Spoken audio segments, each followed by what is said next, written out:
What's up, guys, and welcome to my channel. My name is Chelu the Fashion Fairy. If you're stopping by for the first time, you're welcome. Please subscribe. If you're a returning subscriber, I love you for coming back. If you want to learn how I made this gown, definitely keep watching. See you in my tutorial. Single day, I'm gonna make something great. That's my Hey soul fairies, and welcome to class. So in today's tutorial, we're going to be looking at how I made this asymmetric gown. Essentially it just means that the two shoulders are not the same. So usually one may be off shoulder or however you want the design to be. So in my previous video, I already did this pattern. This is just a basic bodice pattern, and what I did was I traced it to the other side. So essentially I wanted it to be not to be quarter pattern, I wanted it to be half. So I wanted the front to be full so that I can design it however I needed to. So this is what we have, and I'm going to be using a pencil to determine the depth of this. So I decided to go 3 inches below my neckline, and I used 4x4 for this. So essentially it's 7 inches from the shoulder. So going in with my pencil, I'm just going to be eyeballing this. There's no formula for this. You're just going to trace it however you wish it to be. My client didn't want this to come down a lot. She said she didn't want to show any skin at all, so that's why it's a bit shallow. So but you can make it as deep as you want to.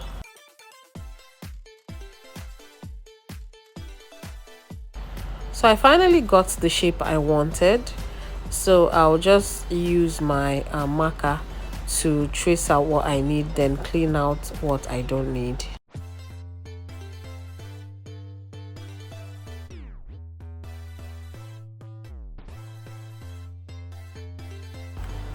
So guys, essentially you can also use this to do an off shoulder.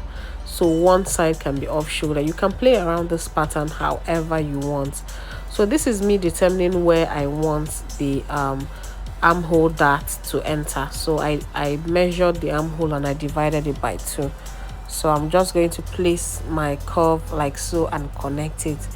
Remember that this is not going to be padded, but I'm going to be snatching the underbust just a little bit. So you can be using a quarter to do this or half. So this is me determining where where the underbust measurement is, and then I'm just going to use a slight curve to just take it in a bit. So this was what I did, and you can see that it's about a 1/4 inch inside inwards. That's what I did, like so, and I'm going to do that on the other side as well.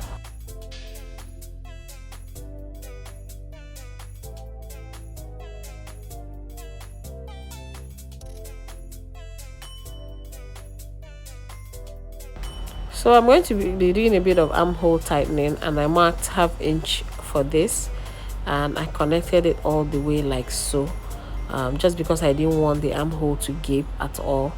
So this is what you should do when you don't want it to be.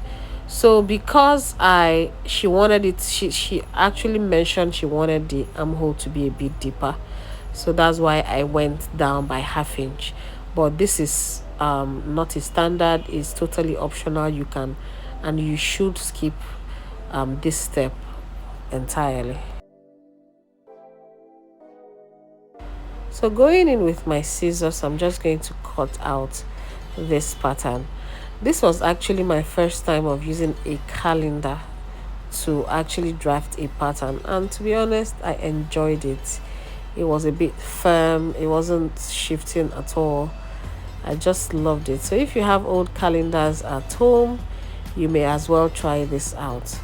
So for the neckline, I cut this out, and I decided to do a bit of tightening for the neck because I didn't want it to gape. So I just drew 2 lines that met at the bust points, and I measured about 1/4 inch in, and then I placed it over it like so. Just watch carefully, and this was what I did. because I didn't want any gaping at that point at all. So I've tightened the neckline like so. So if you do this, just know that you won't have any gaping whatsoever. So this is what I have so far, guys, and like I told you, the armhole, I extended it just a little bit because of what the 1/2 inch I cut out before. So adding the bust dart, I use the bust dart of 2 inches, and usually bust darts are just your front waist minus your back waist, whatever you get forms your back your bust dart. Yeah, so it's that simple. If you're still having issues doing this, please go to any of my videos on basic bodies and you'll understand better. So the next step is to true the sides. So I'm just going in with my marker to make sure that line there is straight, and then of course I lost a bit of measurement there, so I'm going to be replacing that on my fabric.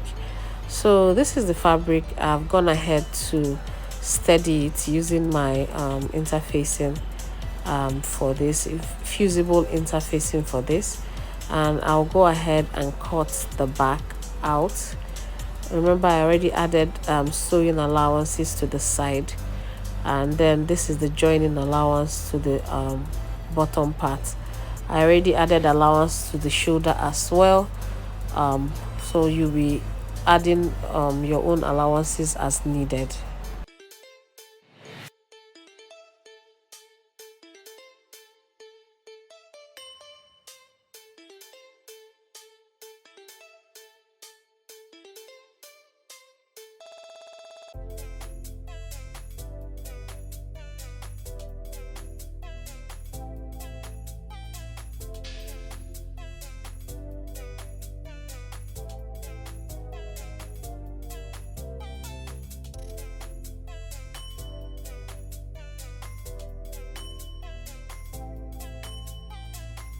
So these are my working patterns for now, and I'm just going to go ahead and remove all the pins and then go over to my sewing machine and put the pieces together, guys.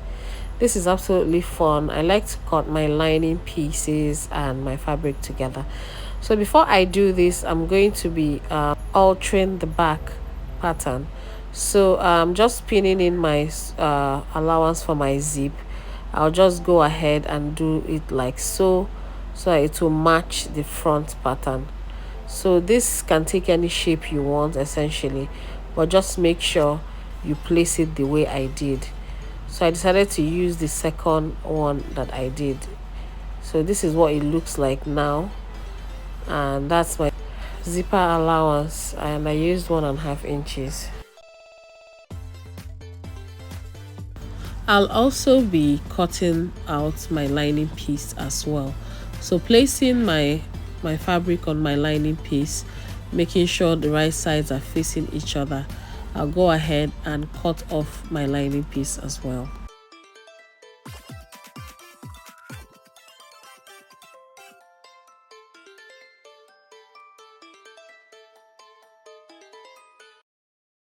To mark out my darts, I'll be bringing in my back pattern and placing it like so, and I'm going to be tracing out my darts, and going in with my scissors, I'm going to be notching this place. So but if you want, you can also use your tracing wheel to do this. So it's very important to mark the back of your fabric, especially if you're working with fabric that is very confusing. So this is the lower part of the gown, and the client wanted an A shape, so I left about 1/2 inch on top, and I marked 21.5 inches, bearing in mind that 1/2 inch will be to join the gathers. So this is the hip measurement divided by 4 plus 2 inches, and the waist divided by 4 plus 2 inches. And for here I added 2 more inches to make it flare out a bit because she wanted an A line gown. So this is the back. Here is open, of course, and I added a zipper allowance of 1.5 inches. So placing the front on the back, you can see that they are the same measurements. plus 1.5 inches of zipper allowance. So this is the front part. I decided to add paper stay to this, lightweight interfuse into this, because I wanted the bust to be a bit more defined. So I ironed this. So this is what it looks like. Remember, we didn't pad this, just the paper stay that we added. I already turned this with lining, and this one as well, and this is what it looks like so far, guys. So we'll start working on the lower part of this. So this is the lower part, and this is unfold is the front. So I'm going to be opening this, and I'm going to be joining this to this like so. Also going in with my lining piece, I'm going to be encasing this in such a way that the waist part will be seamless. So putting the upper part in between the lining and the main fabric, I'm going to sew this down to hold everything together, and I'm also going to be turning the sides like so, and here as well. So for the lower part of this, the gathers part, I already cut this chiffon fabric, and I just measured the place I was going to fix it, and I multiplied the measurement by 2, and then I folded this into 4 and measured about 6.5 inches as the length. So I folded this chiffon fabric into 4. I'll show you how I folded it. This part, you can see that this is 1, 2, and the other one is 3 and 4. So I folded into 4, and I gathered this and I attached it to the lower part of this gown, and this is the final result, guys. You can see that it's properly gathered. So what do you think, guys? Do you love it? Of course, I know you do. I also made a belt for this. I wanted it to be bolder, but I didn't have fabric left, so you can make yours as bold as you need to. If you've not subscribed to my channel, what are you waiting for?